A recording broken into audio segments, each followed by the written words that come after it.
Bom dia! É um prazer estar juntos mais uma vez. Que a graça do Senhor Jesus esteja com você. Aqui é o pastor José Carlos Carvalho, da cidade de Santos, São Paulo. Estamos juntos para mais um devocional matinal. Uma palavra diretamente do coração de Deus para o seu coração. Eu peço, como sempre, que você acesse o nosso link, vá lá no canal do YouTube, dê sua curtida, precisamos aí da sua curtida. Veja se você é inscrito, se não for, se inscreva, ative o sininho para receber nossas notificações e compartilhe esse devocional com seus amigos. Peça para que eles também se inscrevam, que curtam e compartilhem com outros.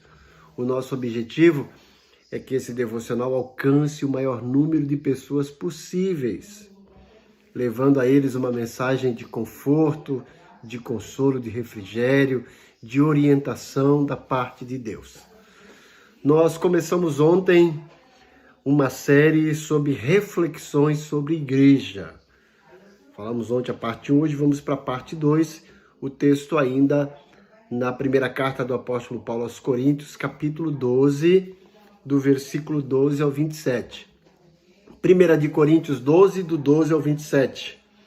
Diz o seguinte: ora, assim como o corpo é uma unidade, embora tenha muitos membros, e todos os membros, mesmo sendo muitos, formam um só corpo, assim também com respeito a Cristo. Pois em um só corpo, todos nós fomos batizados em um único Espírito, quer judeus, quer gregos, quer escravos, quer livres, e a todos nós foi dado de beber de um único Espírito. O corpo não foi feito de um só membro, mas de muitos.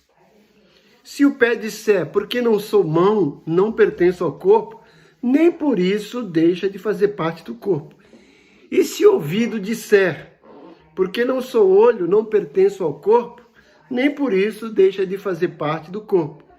Se todo o corpo fosse o olho, onde estaria a audição? Se todo o corpo fosse ouvido, onde estaria o olfato? De fato, Deus dispôs cada um dos membros no corpo segundo a sua vontade. Se todos fossem um só membro, onde estaria o corpo? Assim, há muitos membros, mas um só corpo. O olho não pode dizer à mão, não preciso de você. Nem a cabeça pode dizer aos pés, não preciso de vocês. Ao contrário, os membros do corpo que parecem mais fracos são indispensáveis. E os que pensamos serem menos honrosos, tratamos com especial honra. E os membros que em nós são indecorosos, são tratados com decoro especial. Enquanto os que em nós são decorosos, não precisam ser tratados de maneira especial. Mas Deus estruturou o corpo, dando maior honra aos membros que dela tinham falta, a fim de que não haja divisão no corpo, mas sim que todos os membros tenham igual cuidado uns dos outros. Olha que coisa bonita, né? Quando um membro sofre, todos os outros sofrem com ele. Quando um membro é honrado, todos os outros se alegram com ele. Ora, vós sois o corpo de Cristo e cada um de vocês individualmente é membro desse corpo. Ontem nós tratamos sobre duas características imprescindíveis da igreja nessa ilustração que Paulo usa como corpo. Falamos sobre a unidade e a diversidade. Mostramos que assim como o corpo possui vários membros que têm essa diversidade, também possui unidade, porque todos os membros colaboram para o bem-estar do corpo. Hoje vamos tratar de mais dois aspectos importantes da igreja como corpo de Cristo. O primeiro deles é a individualidade.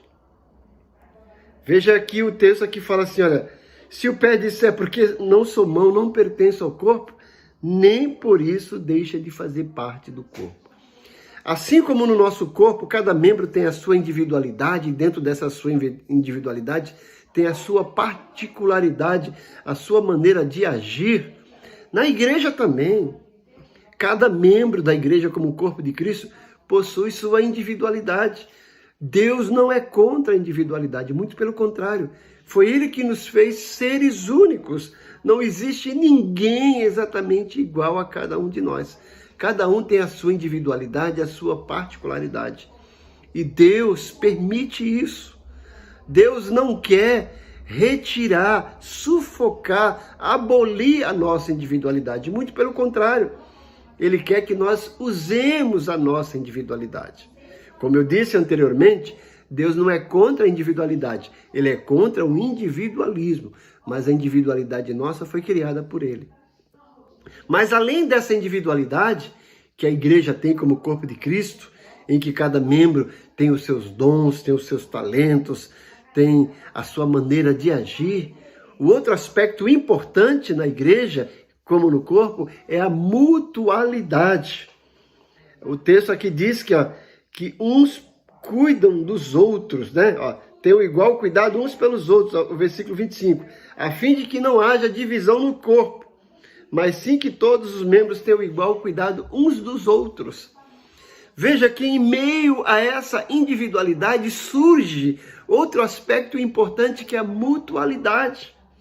É o fato de cada um, na sua individualidade, pensar no próximo, pensar no outro.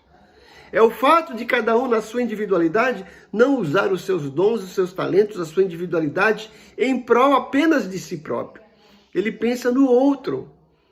E da mesma forma, se eu penso no outro, o outro vai pensar em mim, que vamos pensar em outro, e cria-se, forma-se esse ciclo vicioso benéfico. Que coisa bonita, né? Deus quer que na igreja cada membro tenha a sua individualidade, mas nessa individualidade exerça a mutualidade. Trabalhe em prol do outro. Assim como o texto aqui diz, olha, porque não sou olho, não pertenço ao corpo. Se ouvido disser, né? Porque não sou olho, não pertenço ao corpo. Nem por isso deixa de fazer parte do corpo. Se todo o corpo fosse olho, onde estaria a audição? Se todo o corpo fosse ouvido, onde estaria o olfato? E aí, veja o versículo 18. De fato, Deus dispôs cada um dos membros no corpo segundo a sua vontade. Olha aí. Então, Deus coloca no nosso corpo cada membro segundo a vontade dele. Na igreja, a mesma coisa. Deus coloca cada cristão ali no seu cantinho, usando o seu dom, o seu talento, dentro da sua individualidade, que Deus não sufoca, não abole isso, não abomina. Pelo contrário, Deus abençoa. Mas Ele quer que dentro dessa individualidade nós trabalhemos em prol do próximo, que aí fica a mutualidade. Então veja quanta coisa boa nós já temos aprendido, refletido sobre a igreja. Ontem falamos sobre diversidade e unidade. Hoje falamos sobre individualidade e mutualidade. Então já temos aqui quatro aspectos importantes da igreja: diversidade, unidade, individualidade e mutualidade. E é assim que Deus vê a igreja, é assim que Deus espera que a igreja exista e trabalhe para o bem-estar um do outro, dentro da sua individualidade, promovendo a mutualidade. E nessa promoção da mutualidade, sem abolir a individualidade de cada um, sem sufocar a individualidade de cada um. Como é bom, né? Ler esse texto e aprender essas coisas maravilhosas sobre a igreja, à luz dessa figura de linguagem que o apóstolo Paulo colocou aqui no capítulo 12 de Coríntios, comparando a igreja como um corpo, porque na realidade a igreja é o corpo de Cristo. Deixa eu orar por você. Pai bondoso, como eu faço todas as manhãs, mais uma vez eu me dirijo a Ti, em nome de Jesus, nos méritos dele, pedindo que através do Teu Santo Espírito, Senhor, abençoe os Teus servos que estão assistindo esse devocional.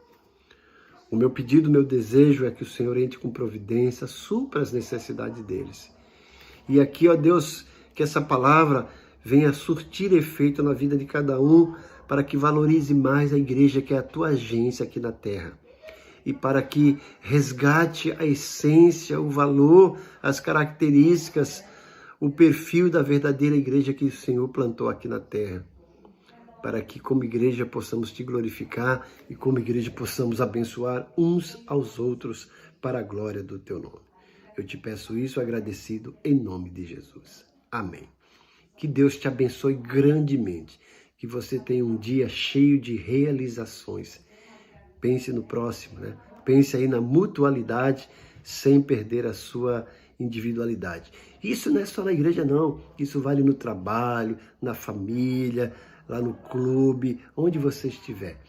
Não sufoque a sua individualidade, mas pense na mutualidade. Deus te abençoe grandemente. Amém.